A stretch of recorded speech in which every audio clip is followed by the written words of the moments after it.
O livro de Gênesis, a Bíblia, começa com o seguinte versículo: no princípio criou Deus os céus e a terra. Obviamente vocês sabem que a ciência acredita que o nosso universo tem em torno de 15 bilhões de anos. Quantos já sabiam disso? Como é que eles podem dizer isso? Como é que eles podem avaliar isso? Bom, em primeiro lugar, quantos aqui já ouviram falar do Big Bang? A ciência diz que o universo está se expandindo. Ora, se ele está se expandindo, se nós pudéssemos retroceder, o universo começaria a encolher até chegar a um ponto inicial, onde toda a massa do universo estava num ponto, concentrado.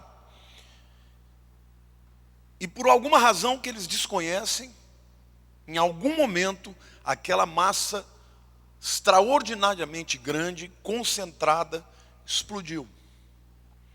E com a explosão, que eles chamam de Big Bang, boom, nasceram as estrelas, as constelações, e o universo começou a se expandir. Eles conseguem medir, inclusive, a velocidade que o universo está se expandindo. Ora, se você tem a distância e você tem a velocidade, falta o quê? O tempo. Você descobre o tempo com essas duas vertentes. Mas o que eles não respondem é: e antes desse Big Bang? Quem deu o pontapé?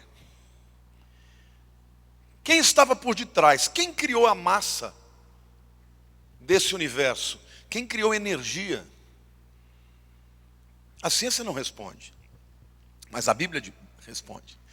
A Bíblia diz que no princípio Deus criou todas as coisas, amém? Os céus, e quando fala dos céus, fala de todo o universo, e a terra, esse planeta insignificante no qual vivemos. Bom, gente, uma coisa que é muito importante vocês entenderem: eles nos ridicularizam, riam da gente, porque a gente crê na existência de um Deus que criou as leis, criou todas as coisas, e um Deus que controla isso. Eles acreditam que tudo veio do acaso. Outra coisa também que muito se discute é: há quanto tempo Deus criou o universo? Eles dizem em torno de 15 bilhões. E quando você lê o relato da Bíblia, aparentemente Deus criou todas as coisas em 7 dias. Antes da gente discutir, eu não vou dogmatizar e trazer uma resposta única. Vou te falar de algumas possibilidades. Eu quero dizer uma coisa para vocês. Quantos aqui já ouviram falar da teoria da relatividade? Quem criou essa teoria? Alguém sabe? Albert Einstein, em 1905. Agora, o que ele de fato trouxe de novo para a ciência quando ele trouxe essa teoria? Ele disse o seguinte: que distância, massa, velocidade e tempo são relativos aos olhos do observador. Você certamente já viu essa teoria da relatividade em algum dos filmes aí de ficção, né? Por exemplo, quantos aqui já assistiram algum filme que fala da máquina do tempo? Eu vou explicar para vocês basicamente o que é a teoria da relatividade. O Einstein, ele descobriu que o espaço e o tempo, ele usa como um único elemento, estão diretamente ligados à velocidade. E para provar isso, o que ele fez? Ele pegou 2 relógios atômicos extremamente precisos, que têm a precisão de 1 bilionésimo de segundo a cada 1 milhão de anos. Tremendamente preciso. Um deles estava no nível do mar, e o outro foi colocado num avião, na época, que ele trouxe a relatividade, ainda não tinha o avião. Mas muitos anos mais tarde isso foi testado, né? A teoria dele, não foi nem por ele. Um avião voando muito rapidamente. E o que eles perceberam? Que o relógio que estava no avião correu mais rápido do que aquele que estava na terra. E aí ele provou que quanto mais próximo a gente viaja da velocidade da luz, menos o tempo passa. Estão entendendo? Estou parecendo um professor de cursinho, né? Dá para entender ou não? Em qualquer livro de física você vai ver uma ilustração que é muito inteligente. Suponha que dois irmãos gêmeos, tem algum gêmeo aqui? Mas estão aqui os gêmeos ou não? Então vem aqui os gêmeos. Quantos anos vocês têm? 15. 15 você? 15. Vem cá. Eles são a cara do outro, né? Não dá nem para explicar por quê. Você chama como? Olavo. Vitória.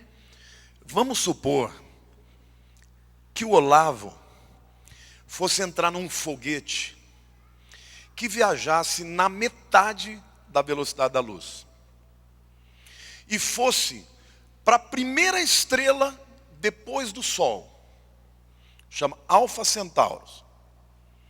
Para vocês terem uma ideia, ela está a 4,5 anos-luz daqui da Terra. Vocês sabem o que é um ano-luz? É o tempo que alguém leva para chegar na velocidade da luz. Você está viajando na velocidade da luz, é o tempo que você demora para chegar no lugar. Por exemplo, se Alfa Centaurus está a 4,5 anos-luz, significa que se você viajasse até lá, na velocidade da luz, você ia demorar 4,5 anos. Tudo bem até aqui? Mas ele não vai estar viajando na velocidade da luz, ele vai na metade da velocidade da luz. Então, quantos anos ele vai demorar para chegar lá? 9 anos. E para ir e voltar? 18 anos. Então, a viagem do Olavo é uma viagem de 18 anos. Os cientistas mostram, fazendo cálculos, que quando o Olavo voltar para a Terra, 18 anos depois, ele estará 2 anos e meio mais jovem do que a Vitória. Sendo gêmeos. Uma salva de palmas para esses dois jovens lindos aqui. Entenderam o conceito? Mas pastor, o que você está dizendo? O que isso tem a ver com a criação, com os 7 dias da criação? Há um cientista que ele diz o seguinte, que dentro da visão temporal de quem está aqui na Terra, o mundo pode ter sido criado e o universo está de fato expandindo há bilhões de anos.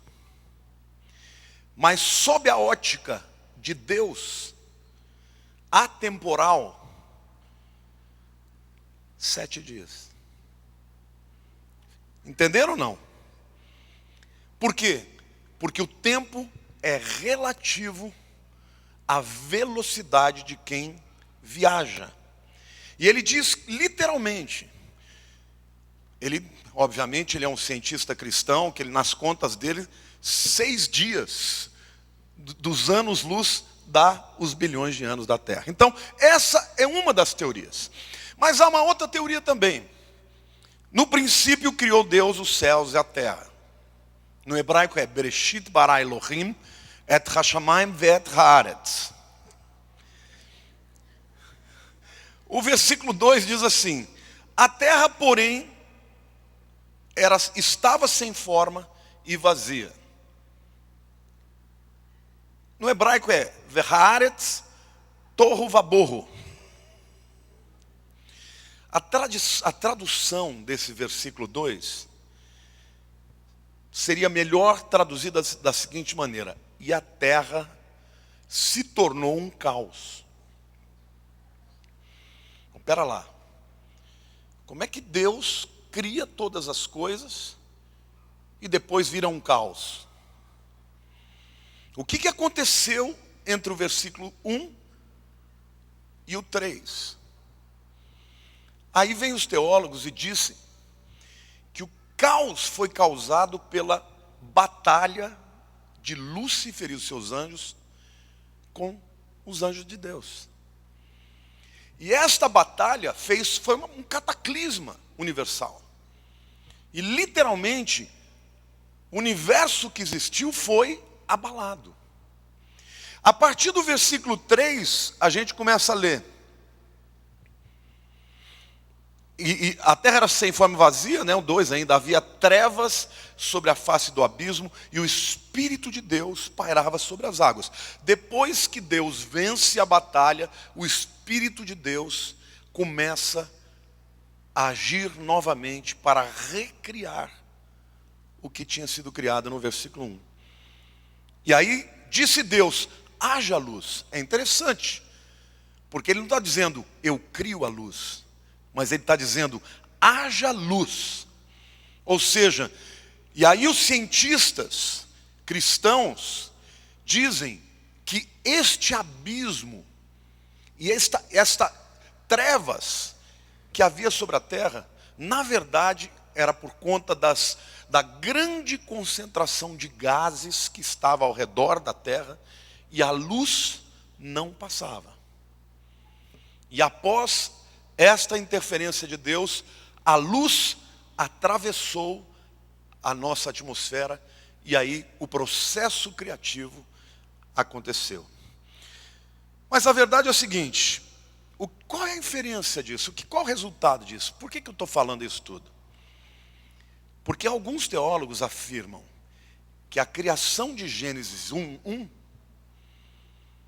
aconteceu há milhões de anos atrás. Quando houve a rebelião de Satanás, de Lúcifer, houve um hiato. Essa até é uma teoria chamada de teoria do hiato. E esse hiato permitiu que houvesse milhões e milhões de anos. Alguns chegam a afirmar que os dinossauros, que outras criaturas extintas, faziam parte desta primeira criação.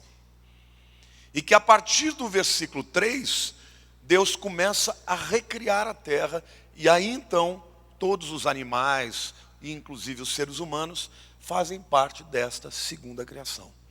Essa é uma teoria largamente defendida por muitos teólogos, chamado teoria do gap. Gap é abismo. Que abismo é esse? Entre o versículo 1 e o versículo 3, quando tudo começa a ser criado de novo, houve um hiato por conta da rebelião de Lúcifer. Agora, uma coisa que eu quero falar com vocês é que o livro de Gênesis, ainda que não tenha sido escrito para ter um propósito de criar uma metodologia científica para falar da criação, a metodologia do livro de Gênesis é perfeita. Quando você estuda na ciência a metodologia, você vai ver que o livro de Gênesis, a Bíblia, na verdade são 25 relatos da criação. É altamente verdadeira, veraz, cheia de acuracidade, de precisão, que um homem jamais poderia escrever e entender há 3.000 e tantos anos atrás. Porque o livro de Gênesis foi escrito por volta do ano 1500 a.C. Nós estamos falando de 3.500 anos atrás. Amém? Então agora vamos discutir um pouco filosoficamente.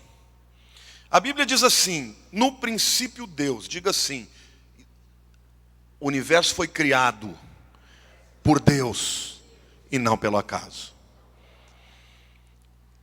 No princípio Deus criou os céus e a terra.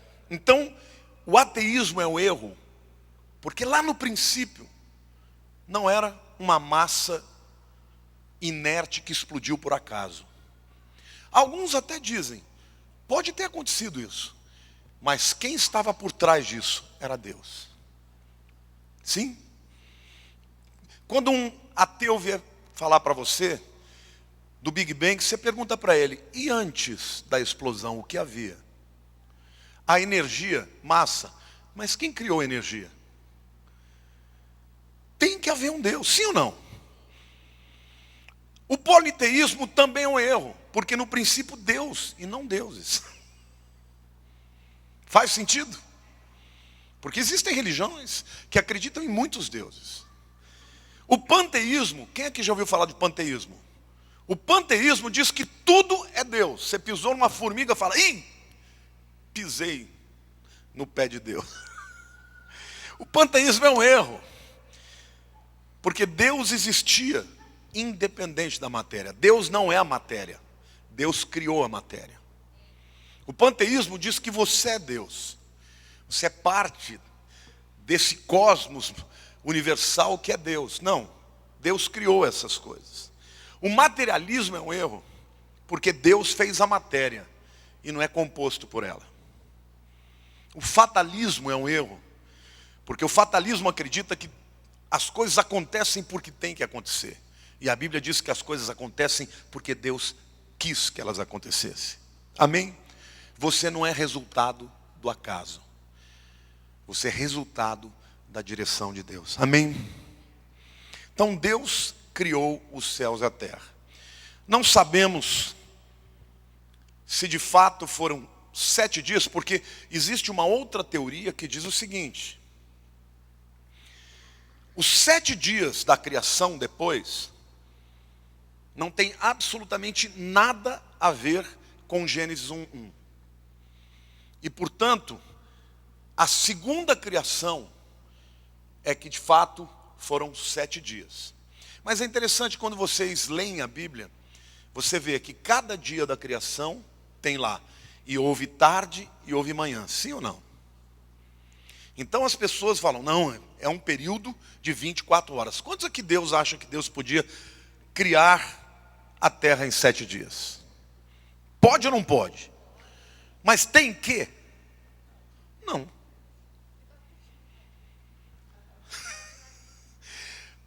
Quando você lê o texto bíblico, a palavra dia lá, Yom, refere-se mesmo a 24 horas.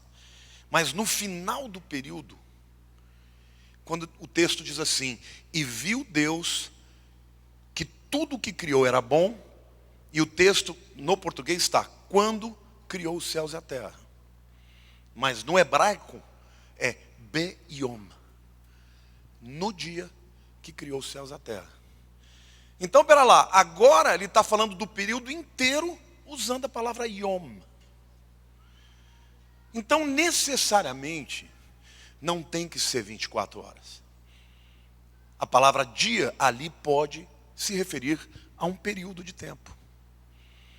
Então, ninguém vai perder a salvação se acreditar que a terra foi criada num período muito maior do que 7 dias. Mas Deus pode ter criado em 7? Sim ou não? Sim. Mas criou? Não sabemos. Há cristãos verdadeiros que creem que sim, e outros que não. E tanto aqueles que estão de um lado, quanto aqueles que estão de outro lado, são cristãos verdadeiros, e muitos cientistas verdadeiros. Agora, o que você precisa entender, é que quando a ciência chama uma teoria de teoria, é porque ela não foi comprovada. E uma das coisas que você precisa saber, que o evolucionismo é teoria. Porque o que diz o evolucionismo? Que Deus não criou nada, que todos os seres vivos vieram de um coacervado, um caldo químico. E por conta dos raios, por conta da eletricidade ali desferida, de repente os elementos químicos começaram a se ligar até que houvesse a formação do primeiro organismo vivo unicelular. Não é isso que vocês aprenderam? E a partir daí, a partir dos bilhões de anos, foi havendo evolução. Uma evolução aleatória que aconteceu por acaso. Agora, qual é a falha nessa teoria? Se houve evolução, não teria que estar evoluindo também? Você não teria que continuar tendo seres que estivessem evoluindo de uma espécie para outra e que você pudesse avaliar o código genético, o DNA, e dizer, esse aqui é parte de réptil, parte de anfíbio. Sim ou não? Vocês já viram falar do elo perdido?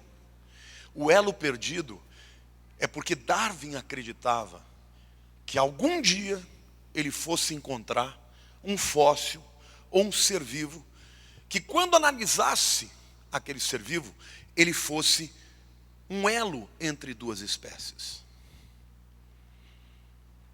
Então, meu querido, nunca foi encontrado.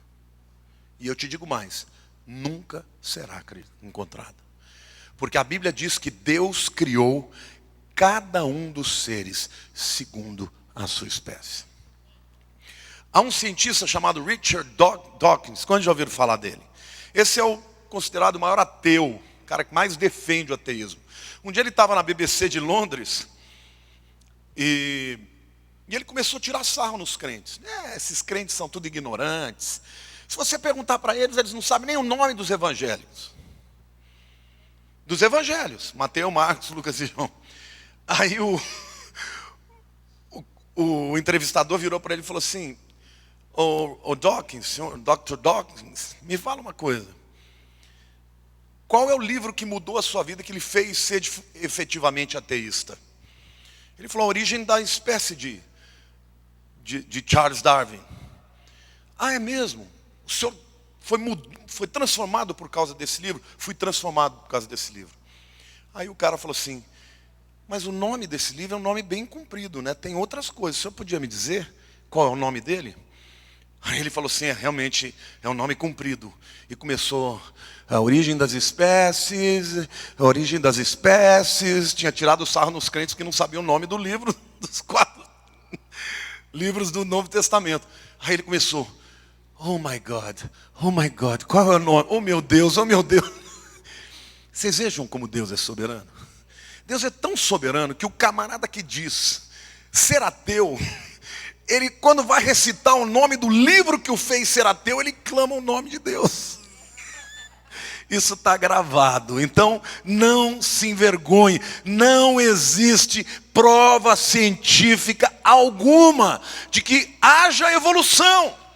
Você não tem ninguém que continua em processo de evolução.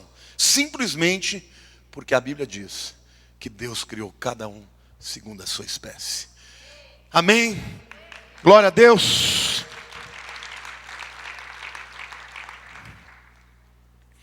A Bíblia diz que Deus criou os céus e a terra.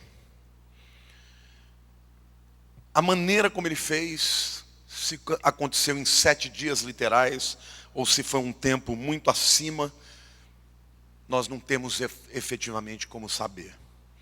Mas o importante é a gente saber que foi Ele que criou. Foi Ele quem determinou. E eu quero dar aqui algumas ilustrações para você ter uma ideia do tamanho do seu Deus. Imagine você, eu preciso da tua atenção porque você vai ter que fazer contas aqui comigo. Imagine você que a distância entre a Terra e o Sol, que é de 93 milhões de milhas, por volta de 150 milhões de quilômetros. Imagine que isso fosse uma folha de papel sulfite. Porque é tão grande as distâncias que se eu não fizer comparação assim, você não vai entender. Então a distância entre a Terra e o Sol fosse como uma folha de papel sulfite. É longe, né? 150 milhões de quilômetros. Vocês acham que é longe? Vocês sabem quanto tempo a luz demora para percorrer essa distância? 8 minutos. A primeira estrela depois do Sol, como eu disse a vocês, Alfa Centauro, está a 4,42 anos-luz. A Terra, a luz para percorrer do Sol na Terra, 8 minutos. Da primeira estrela depois, Alfa Centauros, 4,42 anos. 4 anos e meio, como a gente fez ali na viagem daquele jovem. Se a gente fosse colocar isso numa folha de papel, seria uma pilha de 24 metros. Isso aqui é a Terra até o Sol. Até a primeira estrela depois, uma pilha de 24 metros. Quantos sabem em que galáxia que nós estamos? Via Láctea. Via Láctea. Vocês sabem qual que é a distância da Via Láctea? 500 quilômetros. Se a gente comparar com uma pilha de papel. Esse é o tamanho do seu Deus. Você não tem noção. Isso aqui é da Terra ao Sol. 24 metros é até a primeira estrela. Para percorrer uma galáxia, 500 quilômetros. De pilhas de papel. Daqui no Rio de Janeiro. Está dando para entender ou não? Como é que você está se sentindo? O cara, quando eu penso nisso, eu falo, eu sou menor do que uma formiga. É por isso que a Bíblia diz que nós somos pó. E ainda assim Deus conhece o seu nome, sabe todos os dias da sua vida, sabe o dia que você vai casar, sabe o dia que você vai morrer, sabe todas as gerações. Porque esse Deus tão poderoso, Ele está nos olhando de uma dimensão diferente, da dimensão da eternidade. Amém? Agora vocês sabem quantas galáxias existem? Em 1980, os cientistas diziam que tinham 1 bilhão de galáxias. Sabe quanto eles dizem hoje? 100 bilhões de galáxias. Não dá nem para pensar, né? A nossa galáxia seria aquela pilha de 500 quilômetros. Uma galáxia. E 100 bilhões de galáxias. E eles calculam que, em média, cada galáxia tem 100 bilhões de estrelas. Olha para a pessoa do teu lado e fala, não dá nem para imaginar o que esse pastor está falando.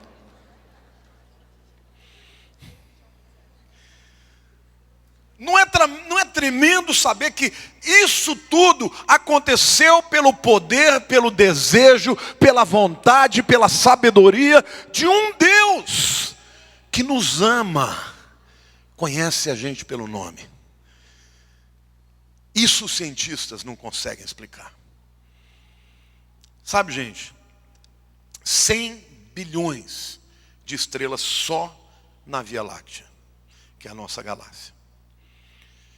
Agora, entre as muitas estrelas que existem, você sabia que o nosso Sol é uma estrela de dimensão média?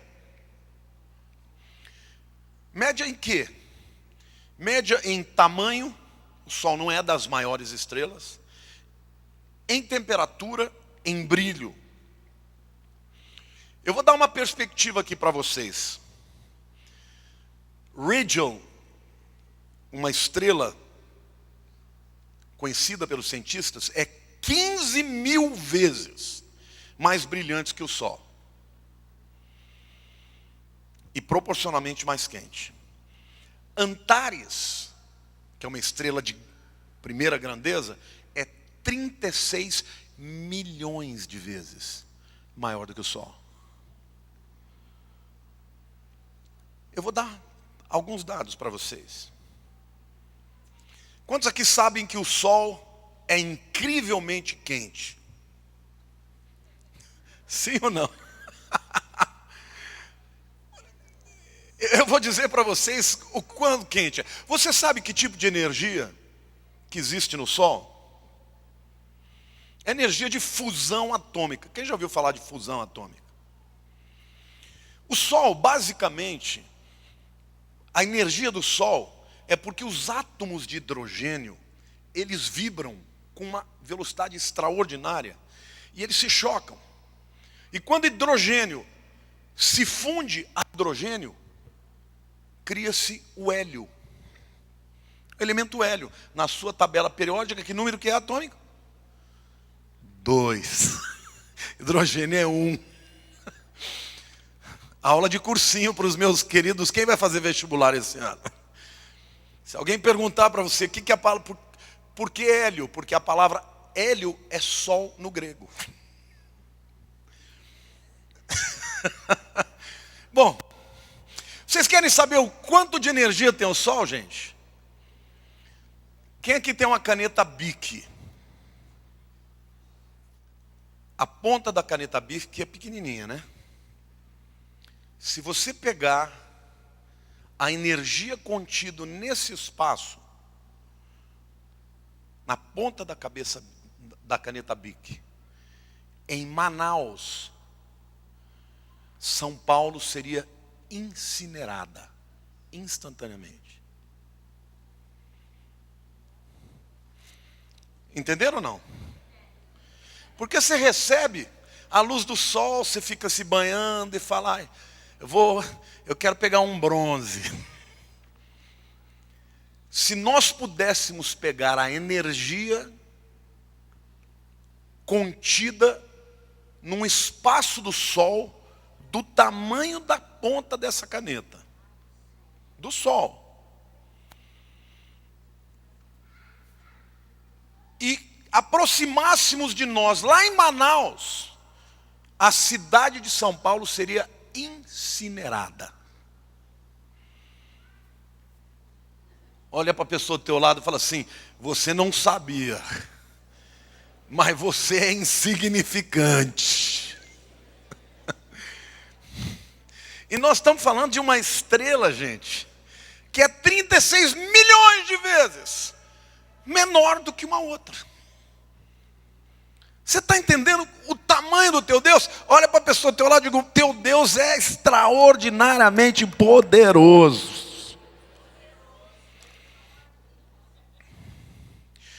Querido, no interior do Sol, a temperatura é 16 milhões de graus Celsius. É bem quente, né? Outro dado que os cientistas descobriram. A energia irradiada do Sol, em 1 segundo, é muito mais do que toda a energia gasta aqui na Terra desde a sua criação.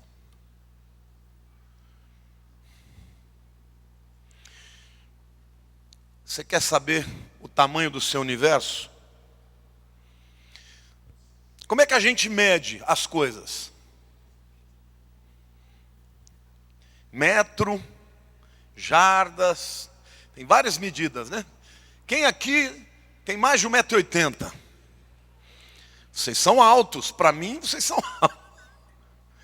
Quem aqui tem menos de 1,70 m? Para mim vocês são baixos. Tudo é relativo, né?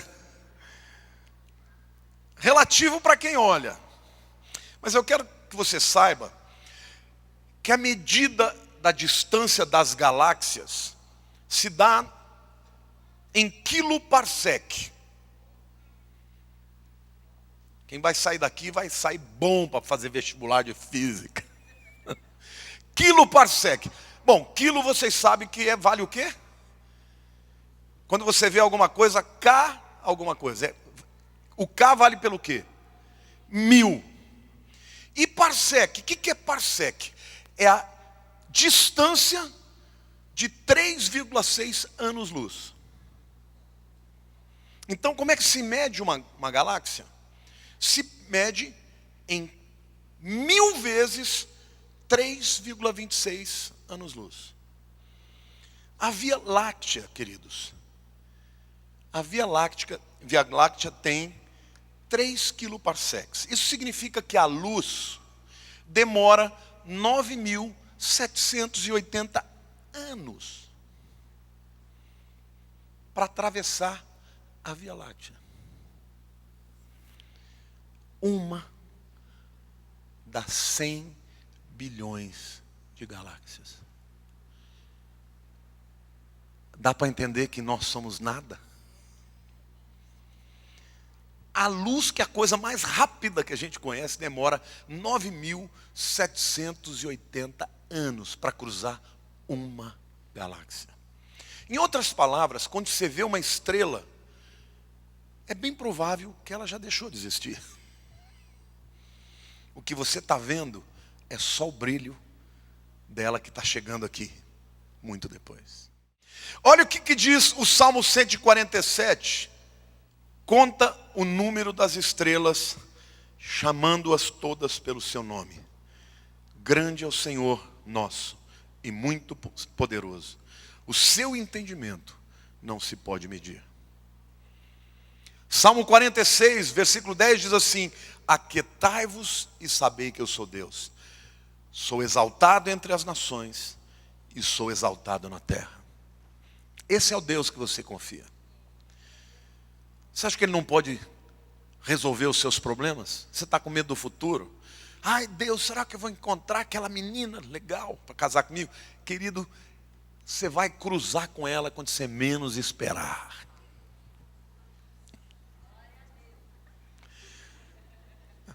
Amém ou não? Meninas, não se preocupem. O que é teu já está preparado. Salmo 124, versículo 8 diz assim: o nosso socorro está em nome do Senhor, Criador dos céus e da terra. Amém? Querem um pouquinho mais de ciência? Você já imaginou se o Sol fosse maior? Se a massa do Sol fosse maior, a luminosidade seria maior. O que aconteceria com a Terra, com a vida? Nada, morria todo mundo. Se a massa do Sol fosse um pouco maior, não haveria água na Terra, porque teria evaporado tudo. Se ela fosse menor do que é, não seria capaz de aquecer a Terra suficientemente. E assim também não haveria vida, não haveria fotossíntese.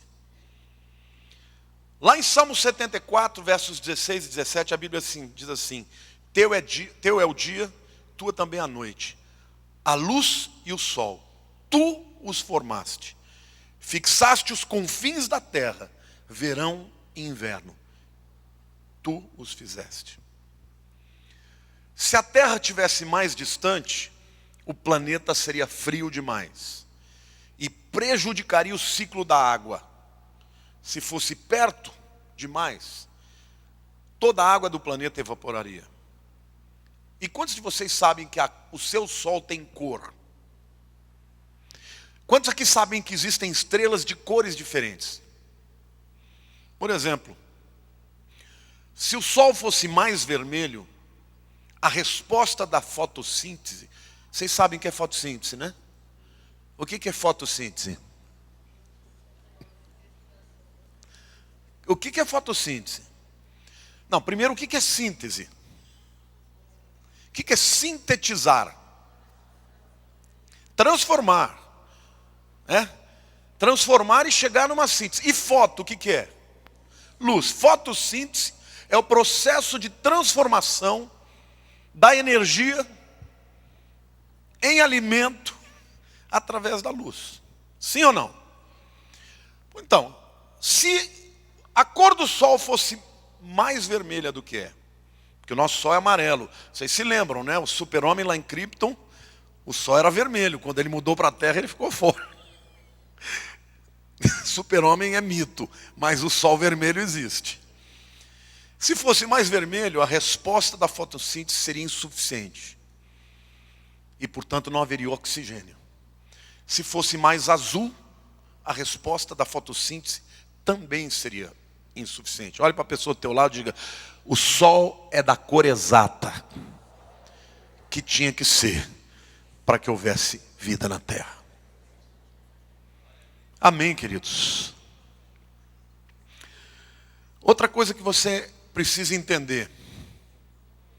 Quantos aqui sabem o que é a gravidade? O que é o poder da gravidade? A gravidade é importante, irmãos? Sim ou não? Vocês podem me dizer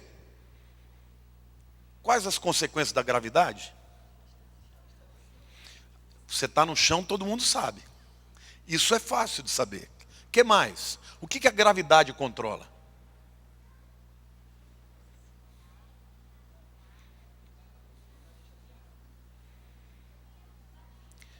que os gases, o oxigênio, não escapa da Terra?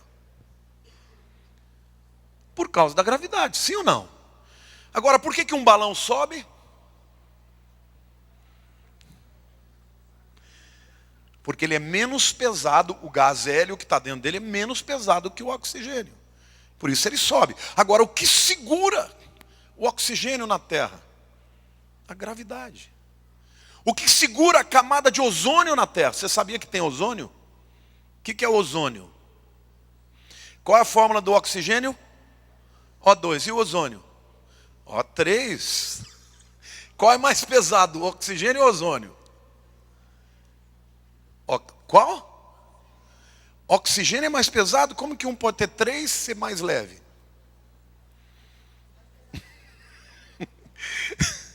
Vocês precisam estudar um pouco mais, hein?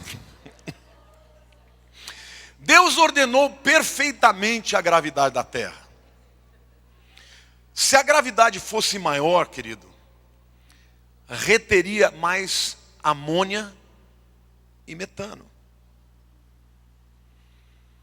que são mais pesados do que o oxigênio. Se fosse menor, a água evaporaria mais, perderia mais água. Quantos aqui sabem que em volta da Terra existem algumas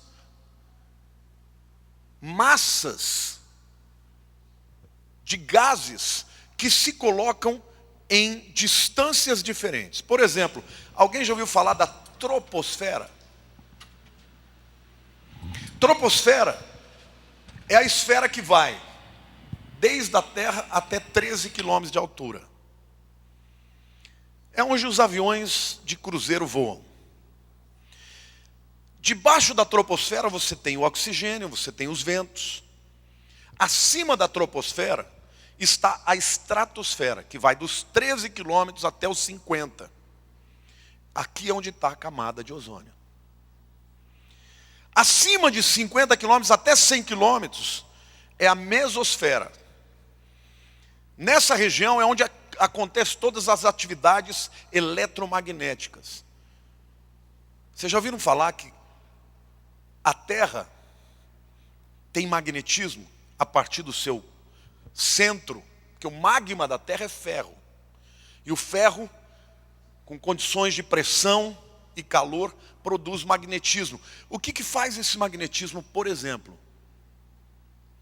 Se não tivesse o magnetismo, o que aconteceria na Terra?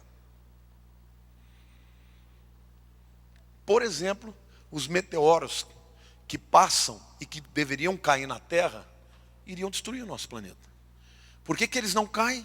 Porque o nosso magnetismo protege, é como um escudo que faz desviar. Vocês sabiam que os pássaros sabem qual é o norte? Por quê? Por causa do polo magnético da Terra. Tudo isso, querido, Deus criou. Você acredita que isso podia ser por acaso? Se uma dessas coisas não existisse, não haveria terra, não haveria gente, não haveria pessoas. Agora, acima da mesosfera tem a termosfera, que vai acima de 100 quilômetros.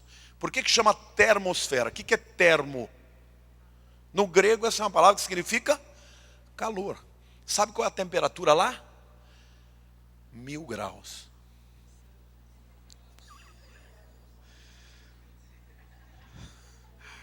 Ou seja, se você for para a termosfera, você vai ficar churrasquinho. Querem mais, gente? O que esse Deus fez? Você sabia que a Terra tem inclinação em relação ao Sol? Sim ou não? Se a Terra tivesse 1 grau de inclinação diferente, se fosse maior, as diferenças de temperatura seriam muito maiores. Por exemplo, eu vou dar um outro exemplo para vocês. Nos trópicos, né? Como é que é a diferença de temperatura de inverno e verão?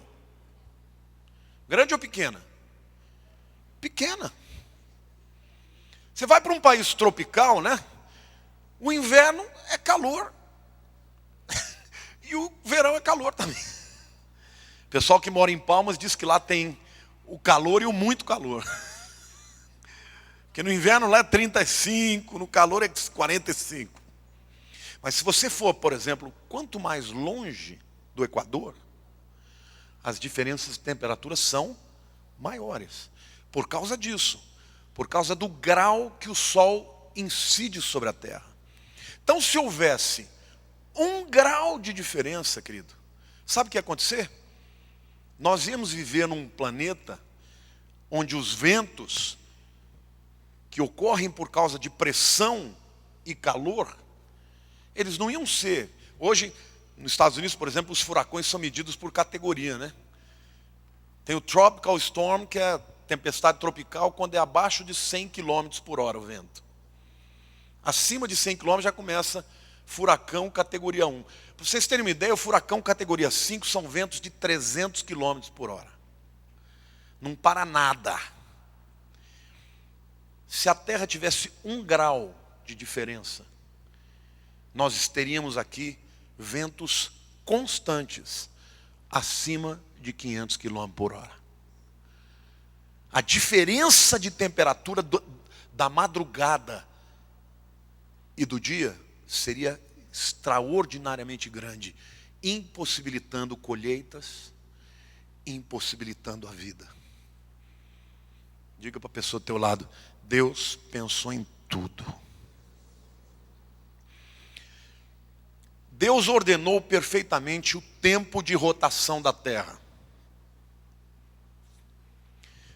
Quantos aqui sabem que a Terra gira em torno de si mesma? Como é que chama isso? Movimento de... E o outro movimento em torno do Sol?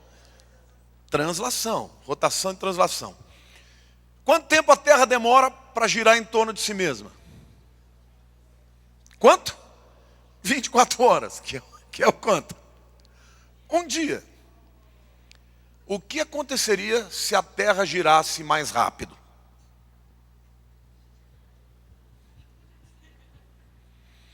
Pensa bem, lei da física. Quando você faz um movimento assim, como é que chama essa força? Hã? 100?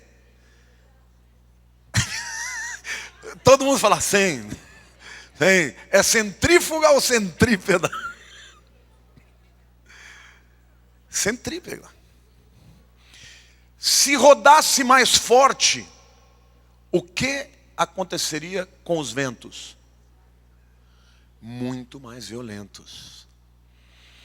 O que aconteceria com as temperaturas, queridos? Os ventos primeiro seriam muito maiores, porque a Terra movimenta os ventos. Deus ordenou perfeitamente também o campo magnético da Terra, como eu disse. Se fosse mais forte, nós teríamos tempestades eletromagnéticas muito mais poderosas. Já ouviram falar de tempestades eletromagnéticas? Já ouviram falar que de vez em quando o Sol enfurece? E tem algumas labaredas maiores que causam tempestades magnéticas que são capazes de, por exemplo, fazer fritar a eletricidade, acabar com a eletricidade, fazer cair os telefones. Sim ou não? Já ouviram falar disso? Essas tempestades eletromagnéticas seriam muito severas. Se fosse menor o campo magnético, o ozônio iria embora mais rápido, porque ele é mais leve mesmo. E o que aconteceria com o escudo da Terra? Por que o ozônio é importante? Porque ele bloqueia os raios infravermelhos. Em outras palavras, gente, está dando para vocês perceberem como você vive num planeta que tem todas as condições para que houvesse vida? Vamos comparar o ar-condicionado. Quem gosta de ar-condicionado? Os homens todos levantam as mãos, as meninas tudo com a mão baixa, né? Ó, vou falar uma coisa. Quando você for se casar, você saiba que você vai passar calor, se você for homem. Porque nenhuma mulher gosta de ar-condicionado. Só que a gente tem o dia da vingança. Porque quando você é jovem, você tem calor, a tua mulher tem frio. Quando você fica velha, ela fica com calor, você fica com frio. Porque a testosterona diminui, você começa a sentir friozinho. Você não vê que os velhinhos ficam tudo com cachecol. Fala assim, a testosterona já está lá embaixo. Aí eu falo para a Lília, vai chegar a minha vez de dar o troco. Agora tem uns calores, eu falo, não, você abomina ar-condicionado, agora é minha vez. Só para brincar e para dizer o seguinte, vocês sabiam que as abelhas, dentro da colmeia, elas têm um sistema de ar-condicionado em que a temperatura fica 34 graus Celsius. Seja num país tropical, seja num lugar onde a temperatura é próxima de zero. Nenhum homem é capaz de fazer um sistema tão perfeito. Deus fez as abelhas conseguirem manter a temperatura que elas precisam para procriar. E o coração humano? Você sabe quantas vezes bate por dia o seu coração? 100.000 vezes por dia. Você conhece alguma máquina que dura 70, 80 anos batendo 100.000 vezes, sem ter que fazer manutenção, sem ter que trocar peça? Hoje em dia o povo troca, né? Depois de um tempo tem que trocar, tem que dar uma garibada. Mas a verdade é que Deus fez uma máquina perfeita. Amém? Vocês sabiam que o sistema de sonar dos submarinos é muito inferior ao dos morcegos? Você sabia, querido, que o cérebro, eu vou falar uma coisa do cérebro humano. Eu quero que você imagine todas as linhas telefônicas do mundo. Imagine a fiação disso tudo. É muito ou não? Eu quero que você saiba que só o seu cérebro tem mais ligações de neurônios do que todas as linhas de telefone do mundo. O teu corpo tem 200.000 células só para detectar calor. É tão tremendo que se um homem botar a mão em mim, eu sei que é mão de homem. Se uma mulher botar a mão em mim, eu sei que é mão de mulher. Porque a minha célula foi treinada para dizer para os homens, keep out. Fora. Você tem 200.000 células só para detectar calor. Você tem 500 mil de células só para detectar pressão no seu corpo. Você tem de 3 a 4 milhões de células só para detectar dor. Quantos aqui nunca sentiram dor na vida? É bom ter dor? E se a pessoa não tiver dor? Muita dor é ruim, mas e se não tiver dor nenhuma? Você põe a mão no fogão aceso, tua mão é fritada e você não percebe. Tudo isso foi Deus que fez para fazer de você um ser incomparável. Sabe, gente?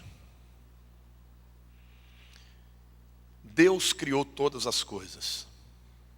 A grandeza do nosso Criador é incomparável. Dá para a gente ficar aqui falando a vida inteira. Teria muita coisa para falar que a Bíblia diz e que a Bíblia descobriu muito antes dos cientistas. Por exemplo, Jó 38, versículo 16. Jó diz assim: acaso entraste nos mananciais ou fontes do mar, ou percorreste o mais profundo abismo? Você sabia que no fundo do oceano existem correntes tóxicas que saem da profundidade e que proliferam e que permitem que bactérias se desenvolvam, que organismos se desenvolvam, que servem inclusive para alimento dos peixes? Isso os cientistas foram descobrir no século XX. Jó, 1500 anos de Cristo, já sabia disso. Ornitologia. O que é ornitologia? Aquela primeira descoberta é da oceanografia. Essa aqui é o estudo dos pássaros. Olha o que Jó, 1500 anos antes de Cristo, já falava lá em 39, 26 a 30. Ou é pela tua inteligência que voa o falcão, estendendo as suas asas para o sul? Ou é pelo teu mandato que se remonta a águia e faz alto o seu ninho? Habita no penhasco, onde faz a sua morada, sobre o cimo do penhasco em lugar seguro. Dali descobre a presa, seus olhos a avistam de longe, seus filhos chupam sangue onde há mortos, ele aí está. Jó já tinha percebido, pela direção do Espírito, que as aves migram para o sul e para o norte, por direção de Deus. Amém? Hidrologia, quem sabe o que é hidrologia? É o estudo dos movimentos, do ciclo da água. Por exemplo, você já percebeu, todos os rios correm para onde? Para onde? Para o mar. São 136 milhões de milhas cúbicas. Por que o mar não enche?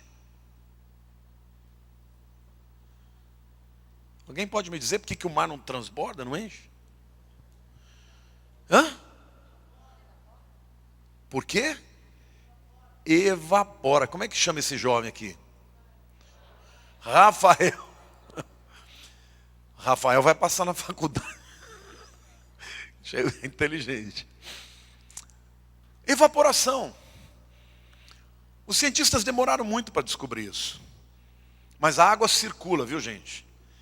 Dos oceanos para o ar para a chuva para os rios e os rios para o mar. Olha o que diz Eclesiastes 1:7.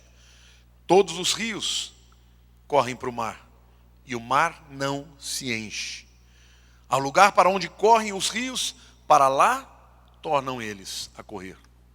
Ou seja, todos os rios vão para o mar e o mar não se enche, porque Deus criou o processo de evaporação.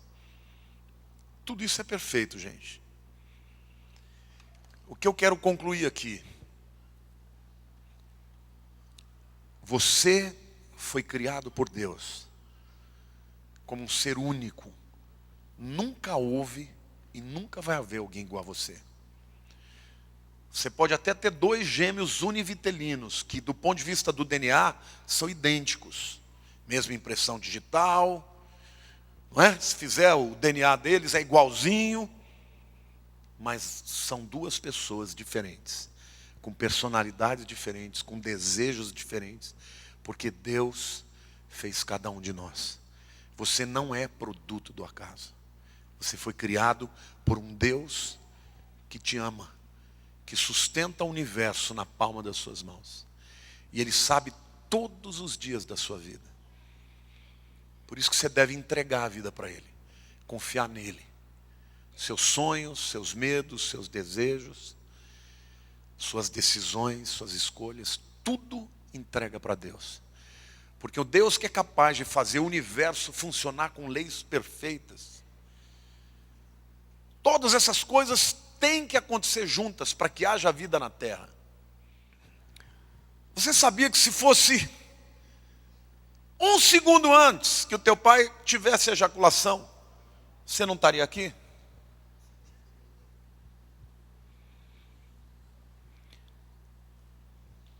Todas as coisas são dirigidas por Deus. Você não está aqui por obra do acaso. Você está aqui porque Deus quis que você existisse. Aquele espermatozoide, dentre os milhões que foram produzidos naquele momento, com aquele óvulo, se juntaram. E Deus trouxe você à existência. Nós podemos ser aparentemente insignificantes num universo tão vasto, mas nós somos obra-prima de Deus. Amém?